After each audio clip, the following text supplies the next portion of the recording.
It's time to wake up. Wake the up, bro. Enough with the bullshit, enough with the excuses, enough with the nonsense, enough with being in a situation where you're always complaining, where you're always pointing fingers. Point the fingers at yourself. The life that you have is the life that you chose. If you don't like the life that you have, it's your damn fault, dude. Change. Make different decisions. Hang out with different people. Instill some discipline, some habits. Win. Like, did you try, or did you move the fucking world to make it happen? However, if you lose your reputation with yourself, if you no longer trust you, Yep. I don't keep my own word. I know that I'm not a trustworthy person. I keep making promises to myself and to other people, and I keep on breaking them. I keep doing something that hurts other people, or the same person. They don't trust me anymore, and I don't trust me anymore. And you're 100% right. It all comes back to being a very personal act. People are so constrained in their thinking of what level of effort is because they haven't considered what trading way more for that thing is. But they would be willing to trade far more for that thing if the trade were clear. But because they've never tried hard at anything, they just think, oh, this is what trying looks like, which might be like the occasional Google search and a couple hours a week of like watching some videos on YouTube on something. It's like, that is not trying. Like, that is not trying.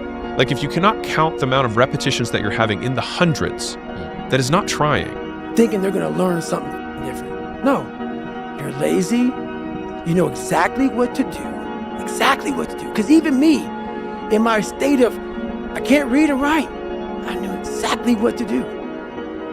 It just sucks doing it. It sucks to do it. Are you settling or are you moving mountains? And I really like that. Because like, whenever I'm looking at these choices that I feel like sometimes feel bad, I'm like, is there another option that I could see if I move the fucking mountain? Like, most things are hilariously easy to do. It's just more easy. It's easier to just do nothing. Most people do nothing and get nothing and are dissatisfied because their expectations that they would get something for that nothing of work. What's crazy is that the highest levels of effort are so rare amongst people that you can unlock most things in the universe with it by just really trying like your life depends on it, because it does.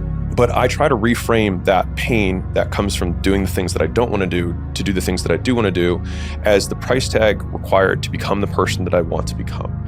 And so if we think about the traits of any person, so it's like, if I want to be patient, then I can't expect things to happen faster, right? Like, if we were to go to the end of our lives and say, hey, I want these character traits, it's like, well, if you had to play a character, in a video game and make them that way, it's like, well, what would you have to put them through in order to get those traits? It's like, well, if you want patience, then you're not going to get things quickly. If you want to have endurance, it's like, you have to be able to tolerate suffering, right? And there's sort of two things happening at once here. One is you can work way harder than you think you can. Yes. And another one is most people work so not hard that even a small amount of working hard puts you into a rarefied strata of people. And both of those things are true at the same time. It was the self-discipline that I had to survive, to not survive, I was weak, to thrive. No one said, hey man, you're 297 pounds, man. I want to help you out. I'm gonna help, hey man, you're not smart. I'm gonna help you out. I had to work at all this shit. I had to overcome, and it self-disciplines everything. And if you don't have it, I don't look at you right, because I know you're capable of more. Disappearing means doing the work. It means doing the work in the dark. It means building in private what you don't need to prove in public. It means doing the work when no one's watching. You stop worrying about what people think and start valuing what you believe.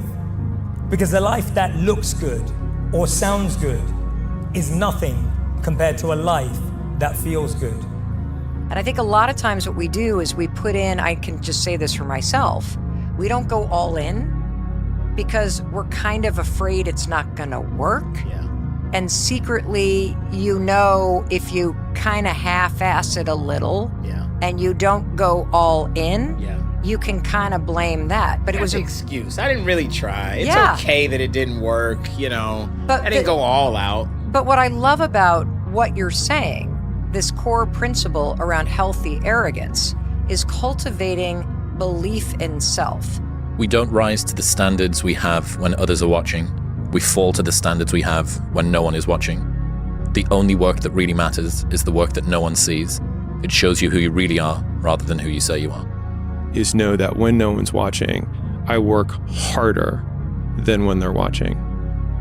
And thinking about it like that has given me this persistent and ever-present scorecard or third party that's like, no one's watching, which means now you have to work because otherwise you're full of shit. As a man, you have to outline what are my duties.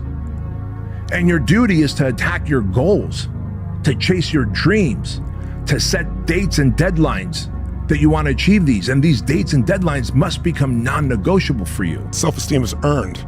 It's only earned by you with yourself. You're not going to get self-esteem because everybody praises you. Someone can tell you your whole life that you're brilliant, you're a genius, you're beautiful, you're handsome, and you not believe it. Someone can tell you you're a piece of crap and you're never going to become anything. And there's a part of you can say, I'll show you, as many people have, and then they develop drive out of it, right? So it's really, self-esteem comes from doing incredibly difficult things where you know you pushed yourself. It's not virtue signaling. It's not telling people about it. It's what you know inside your soul is true. A reminder that the life that I'm living today is a result of the work that I did 6 and 12 months ago. And so if you were to look at my calendar 6 and 12 months ago, then you might extrapolate out to what I'm doing today. But just like people want the immediate reward, they also see their current condition as a result of the behavior they're doing today, when it's not at all. Pain isn't proof of misalignment. It's proof you're growing. It's proof it matters. And ultimately, it reveals to you whether it matters enough. If you give up because something's hard, it means you didn't care enough about the thing. We do the most difficult things as humans for things we care about. I want you to disappear for 6 months. Tell everyone that you know that you're going to disappear for 6 months. Tell your friends, I'm gone. I can't watch football with you. I don't care about March Madness. I've got to disappear for 6 months because I'm going to change my life. You realize, well, why are you putting time into something in the beginning that you don't want to see through? Why? Or just because you have like a rough moment or a rough patch, why is it so easy for you to quit? Why is the idea of quit so quick to you to come up with, and why are you so comfortable with the results of that? I shouldn't be, and that shouldn't be my motto. So we don't stop. If we start something, we see it the entire way through. People don't really give up on their dreams. They see what it takes to get their dreams and then decide it's too expensive. I think that if we make who we become the goal rather than the thing that we achieve, instead of winning once a decade, we can win every day. And I would rather fall short of a big goal and consider myself a failure than lower the goals to the level which I can accomplish all of them just so I can feel like I'm a success. And it's less about the goal setting, and it's more about the mindset of being okay being the failure. Because what it does is it frees you to imagine bigger, take risks like you never imagined you could before, because failure is not the thing you're afraid of. And you gotta mean it. You gotta believe it.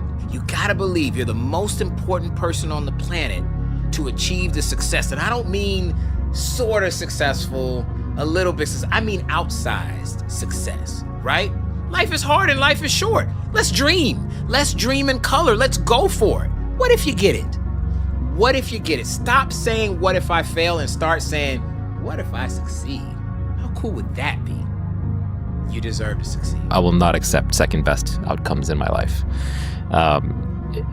Ultimately, you will end up wherever is acceptable to you. You will get out of life whatever is acceptable to you. And there are certain things to me that are very, very important where I will not settle for second best. But then there are a lot of other things I just don't care about. Because if I spend all my time caring about those things, I don't have the energy for the few things that matter. And so in decision making, I have a few heuristics for myself. Other people can use their own, but mine are, if you can't decide, the answer is no. If you're offered an opportunity, if you have a new thing that you're saying yes or no to that is a change from where you're starting, the answer is by default always no. Just do. You're living. How do you want to live? How do you want to die? How do you want to be remembered? That's it. That's it. period. Say this to yourself every day. See, as long as you're breathing, you got a shot at your dream. That's the way I resolve. Say this, please. It's not over until I win. You got that right. Not over till I win. Not over till I get through. It's not over till I get over. Not over till I get what I want. Door can't open today, look out. I'm gonna come back and take the hinges off. That's how you gotta do that.